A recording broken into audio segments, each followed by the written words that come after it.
How are you today? It is time once again for the Forward Podcast. I'm Derrick Day. This is coffee, and here's our subject. Now, I want to start with something. On Friday, the Supreme Court of the United States struck down the precedent of Roe v. Wade, basically giving states the option to make abortion illegal. And I'm not actually going to talk about that because in this particular season of the podcast, I'm not getting into the things that I want to rant about. That's not my thing. But this presents a really good opportunity for some real introspection and self-examination. Because there are people on both sides of this issue that have deep emotional responses to this. And one of the issues that is coming out of this, or one of the emotions, is hatred and anger. And I used to be this guy when I was in ministry. I really talked about how important love is, why love is the glue that holds everything together. And I used to really believe that. I don't anymore. I don't believe that love is the cure for everything. And the reason I've come to that conclusion is because there are people who they resist love. Now, when I talk about love, I'm talking about empathy and compassion. I'm talking about love at its most elemental. And they're just people that don't respond to that empathy and compassion for whatever reason, whether it's been taught, whether it's been indoctrinated, whether it's been inherently passed on, for whatever reason, the love thing simply doesn't resonate. It doesn't. And what I found is that love, the thing that ostensibly should give us inner peace, can actually contribute to our inner torment. And that's what I want to talk about today, because we are emotional beings. That is, we have a full range of emotions. We have joy and happiness. We have grief, we have elation, we have all the whole spectrum of emotions, and we have love, and we have hate. And this is what I've come to. And again, this is my opinion. Your mileage may vary. But what I've learned is that just like if you choose not to cry, crying is an emotional outlet, is a physical manifestation of an emotional state. And when you cry, there are endorphins and other hormones that are released in your body that help you to cope with whatever it is that is causing you the angst that causes you to cry. So the point that I'm getting at here, folks, is that if you don't have sorrow, or if you're unable to express sorrow, you're emotionally handicapped. You're emotionally hobbled. And likewise, when it comes to anger and hatred, that if you don't have an outlet for these things, then you become emotionally hobbled. And when you try to, this is the thing, that people try to bottle up the emotions that they don't like. Because honestly, it's like if you're expressing hatred all the time, someone could rightfully conclude that you're a dick. And nobody wants to be a dick. Well, most people don't. There's some people that embrace their dickness. But that's another story, another topic for another time. The point is that people try to subdue certain emotions that they think will make them be viewed in a negative light.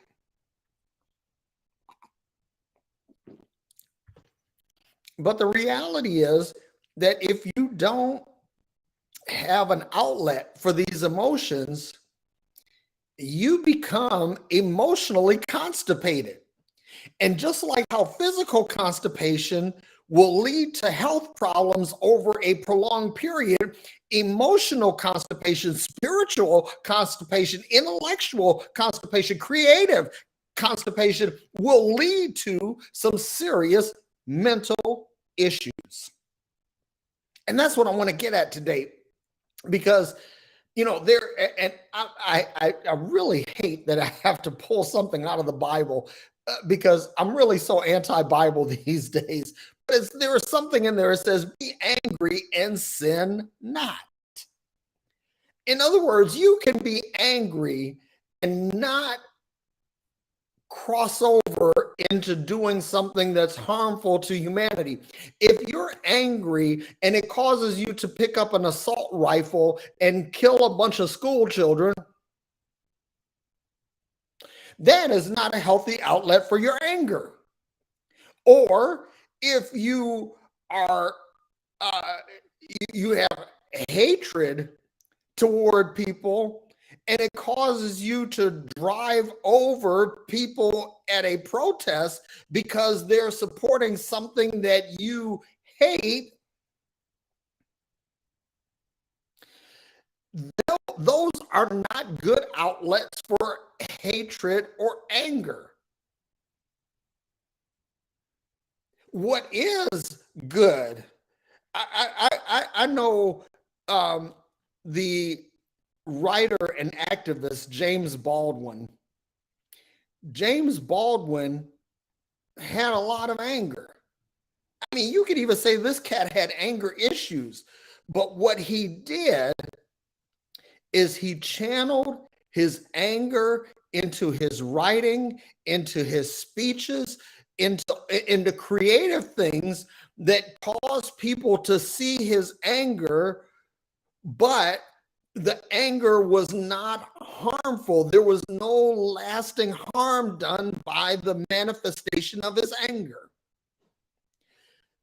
Likewise, there have been people who have had hatred. Hatred. And for people or institutions or whatever. And I think of the late great Marcus Garvey. Marcus Garvey had a lot of hatred for how Black people have been treated in the West.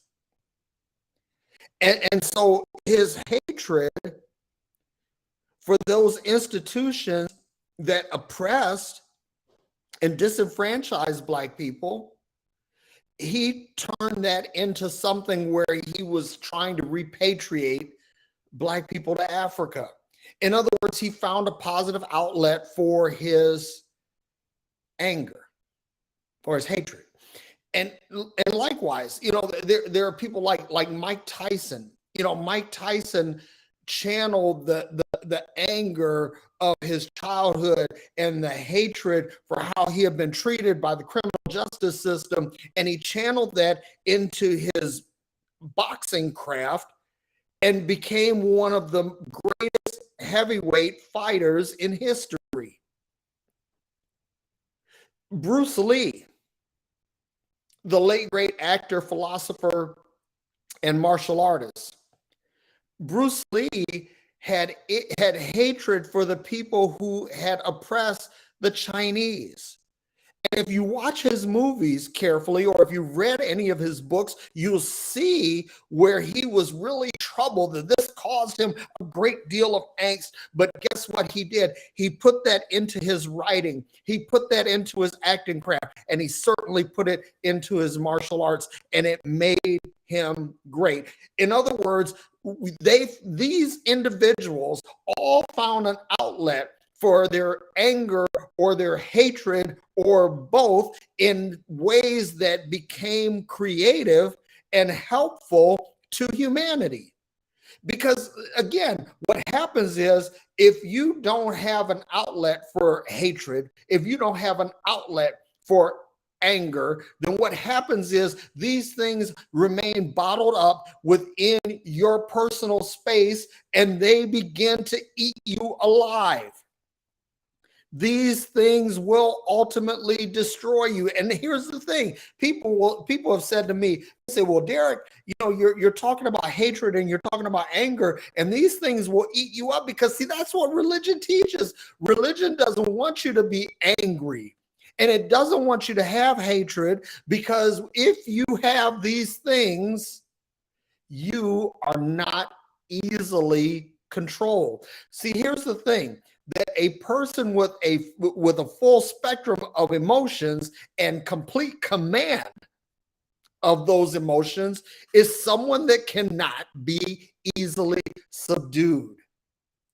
They cannot be easily pacified, and hence they cannot be easily controlled. Do you get what I'm saying? This is really, really important.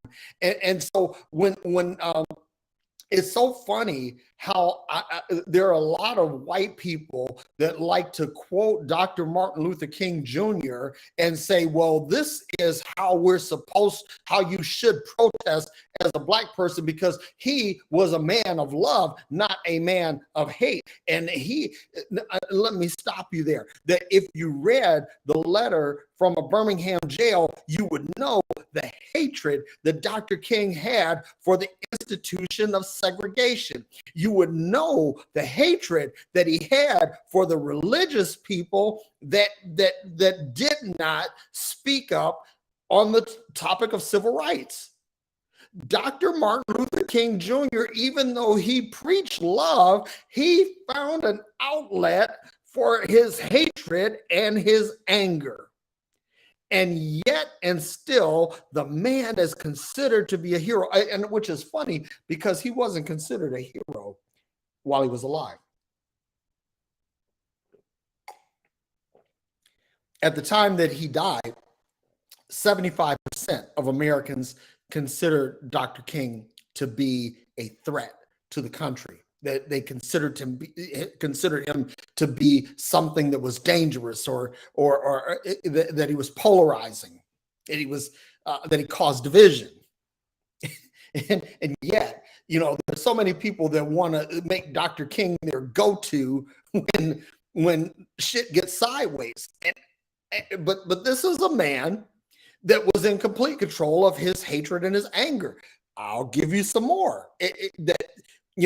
Kareem Abdul-Jabbar, he took his anger and his hatred and turned it into a scoring machine in basketball. Muhammad Ali took his hatred and his anger and turned it not only into his boxing craft, but also how he dealt with the U.S. government and how he dealt with Western society at large. These were people that they developed a creative or healthy outlet for hatred and anger. Now, there are a bunch of other emotions that we can get into. We talk about sorrow and grief and how, these things, but I want to speak specifically about anger and hatred, because I'm going to be honest that right now, in the wake of the Supreme Court ruling, I am angry and I am filled with righteous indignation and hatred.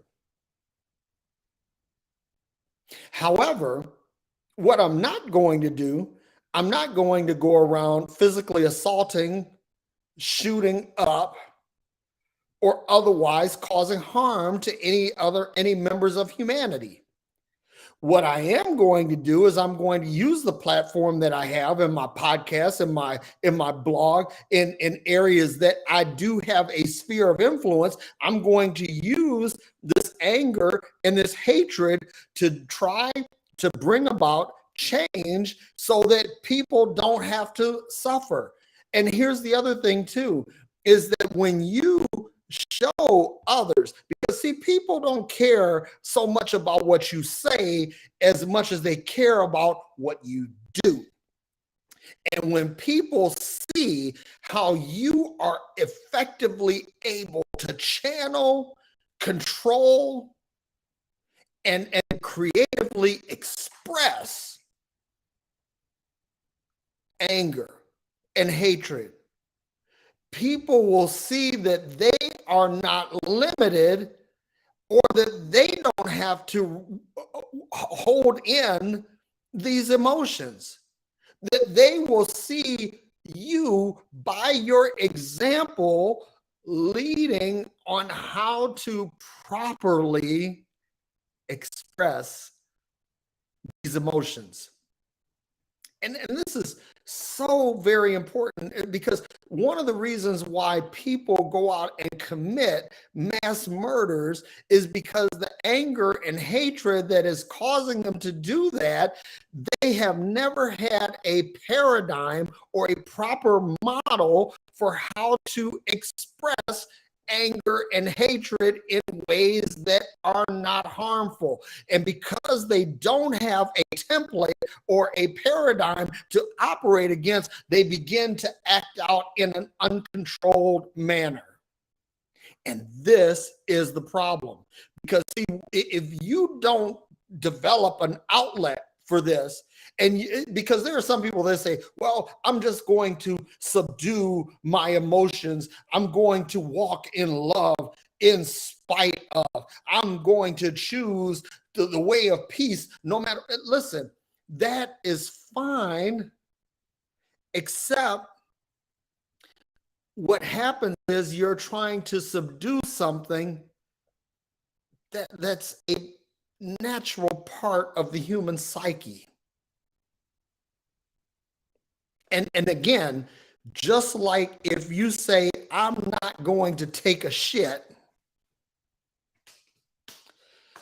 you'll get sick and die, because everything that you're retaining that should be passed out of your body as waste will eventually kill you. That's just like, I'm learning something about exercise, physical exercise, and when your body sweats. When you sweat, there are toxins leaving your body. There are things leaving your body. And here's the thing, the exercise is a good creative outlet for anger and hatred. They're good. These are good outlets. And when you do this, you'll sweat and you'll eliminate physical toxins from your body, but you'll also eliminate a lot of mental and emotional toxins. And that is the key, y'all. That is it. If you have to write, do live videos, TikTok, Instagram, Facebook, Snapchat, if that's what it takes, if it takes sitting down and putting pen to paper or keystrokes to electrons to express yourself, then go do that. If it takes running a marathon to do it, do it. If it takes building something or creating something or giving, because a lot of times they say that necessity is the mother of invention. And Thomas Edison said that that perspiration is perspiration leads to inspiration. If, in other words, if you take how you feel and channel it properly, you could actually be someone who is a true value add to humanity. And listen, let me say this, because I've gone through this thing like that for years. I mean, for many of the years that I was in ministry, I didn't even use profanity. I didn't use any cuss words. But then I got over that moral hump, if you will, and was able to use profanity in a creative way. And I would say I would direct cuss words uh, around people, but not to or at them. But I'm past that now. I'm actually in a really safe space, a really healthy space now, where I can cuss you out. I can smooth cuss a motherfucker out.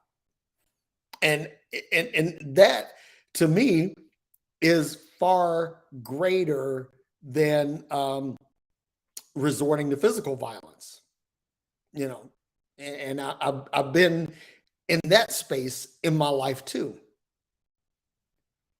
So that's the thing that I want to leave you with. And I really want to know what your thoughts are. I'm going to, of course, as I always do, I'm going to put the link to the show in the chat. And if you are so willing, you can join in and share your thoughts in this as well. I'm going to, hang on. Hang on. I'm going to drop it in, and it's funny because like when I do when I drop it the link in the chat through Restream, it only goes to actually it did go to Facebook. How about that?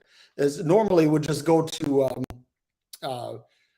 YouTube, but I want to make this available to anyone. So I want to know what your thoughts are. Is anger and hatred, is it useful or is it not? What do you have to say? I want to throw it out there, give you a chance to respond, and if you do, if you want to join in, click the link, and I will bring you from the green room to the stage, and you can share your comments, and that's what we'll do. But I'm like I said, I'm at the point now where I figured out I can channel these things in a very helpful and healthful way that that don't cause harm to anyone else. And it also allows me to have an outlet for these things, so I don't keep emotions bottled up inside. But what do you think? I want to hear from you. And if you don't decide to actually jump into the podcast here, then send me an inbox or add it in the comments here. I want to know what you think. I really want to know what you think, because you need this. Everybody does, because what I'm trying to do is I'm trying to give you an emotional laxative.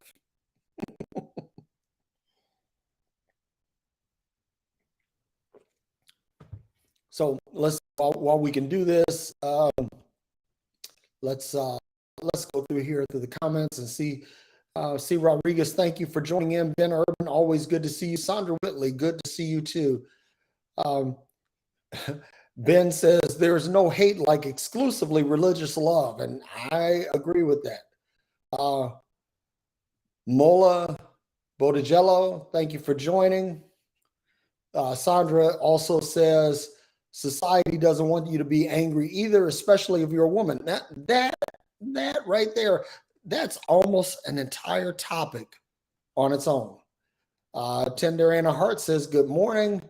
Ben Urban, replying to Sandra Whitley, says, right, the most condescending gaslighting phrase is settle down. Oh my goodness, if that ain't the truth. And Ben says, yes, actions speak louder than words. If Jesus of Nazareth did exist and his actions were recorded, then some folks with a manipulative agenda put discourses in his mouth that were contradictory of those deeds so as to disorient the masses who flock their way. Ben, dude, that's dope.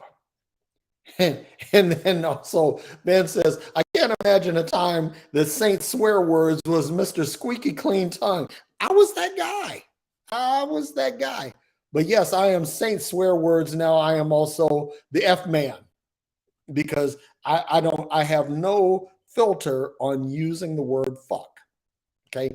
So as Sandra says, I think anger helps keep us from being so passive and herded like sheep. And that's absolutely true. Jessica Lucas says, thank you. More people need to hear this.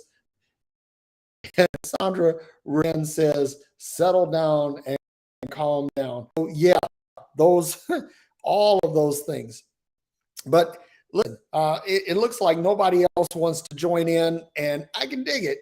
It's like when you actually actively participate in a forum like this, you become a lightning rod. And I get it. Some people don't want to be that lightning rod. They don't want to attract that attention or the vitriol of the people who are opposed to this, which there are many. But me, on the other hand, I don't give a fuck. I'm going to say what I have to say and do as I please. Because I'm going to do it without harming anyone. And Ben Urban is in the green room. I'm going to bring him on right now. Ben, what up, man? To do it without harming anyone. And Ben Urban is in the green room. I'm going to bring him on right now.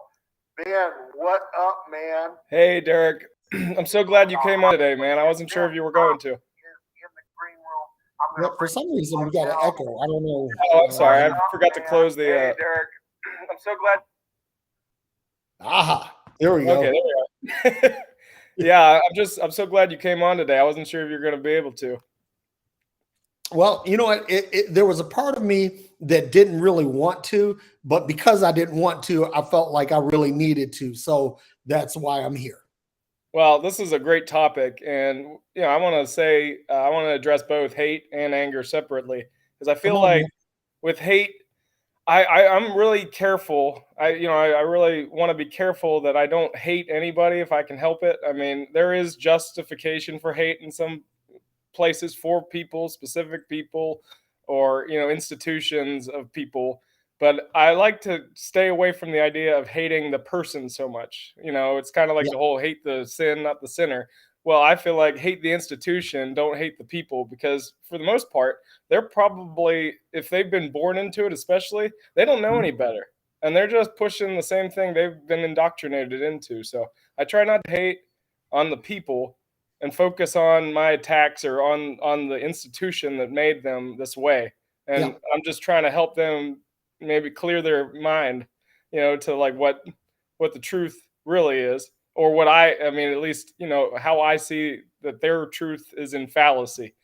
When it comes to anger, there's definitely room for anger. I mean, especially where we are in the world, just it seems like every day there's something to be pissed off about. So I definitely feel like there's a place for it. And I feel like when people are saying, don't be angry, don't do this, that's like a cherry picking thing, cherry picking agenda for anger, because those same people are going to go and be mad about something else. So it's okay for them to be mad, but we can't be mad about what we're mad about.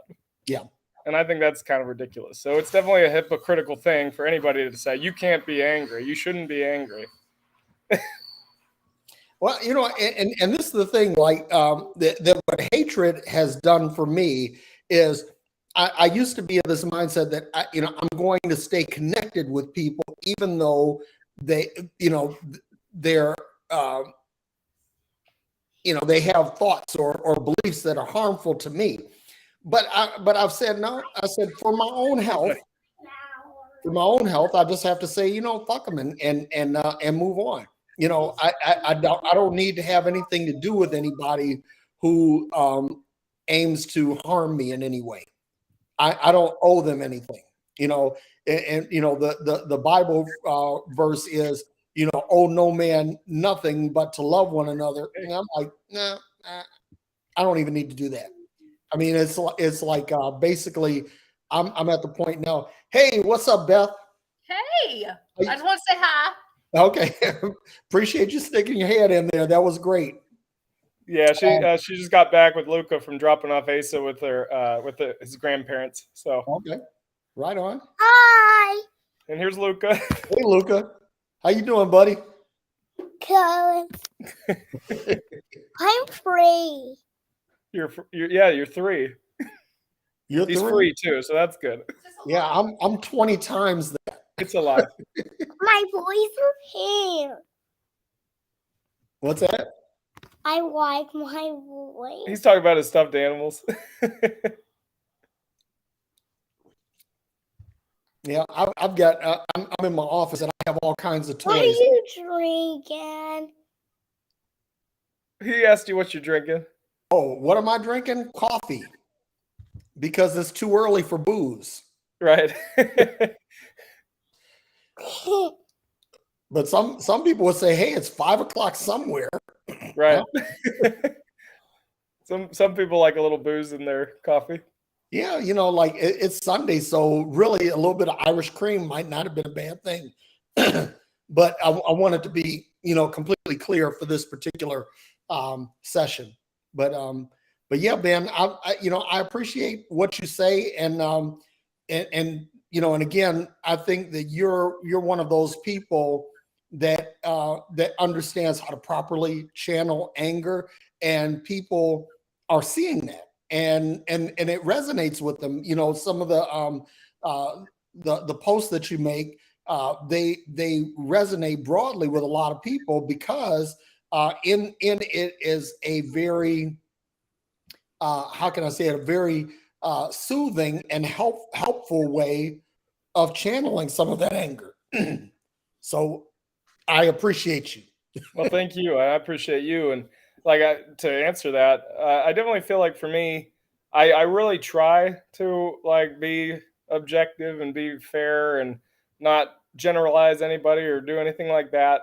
But if I do offend anybody, if there is some collateral damage, because of my posts, it's not meant to be that way. But if that happens, then I'm hoping that those people that might feel a little jabbed by what I say or what I'm putting out there, it'll just make them think about it.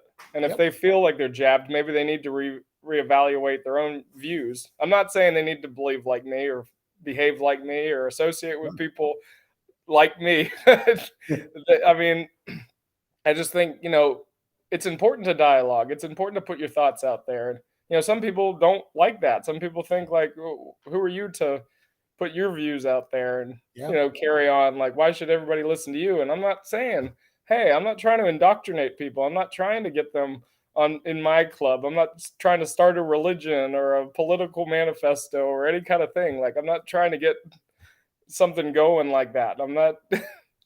I'm just expressing myself because I have the freedom to do that. As long, right now, at least in our country, we have the freedom of speech. So I'm going to use it. Absolutely. Freedom of press or, so I'm going to use it. And you make good use of it. Ben, I really appreciate you. But I'm going to go ahead and shut down. I'm going to go and grab me some lunch and enjoy the rest of my Sunday. Me too. Yeah. But yeah, thanks for having me on. Anytime, man. All right, buddy. Have a great weekend. Ben Urban, everybody. We're really glad to have him on. So that's pretty much it. Nobody else joined in.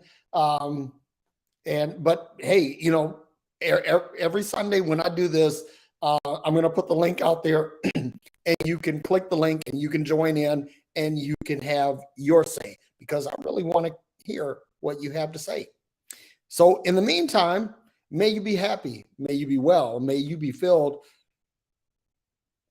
with all emotions. Later.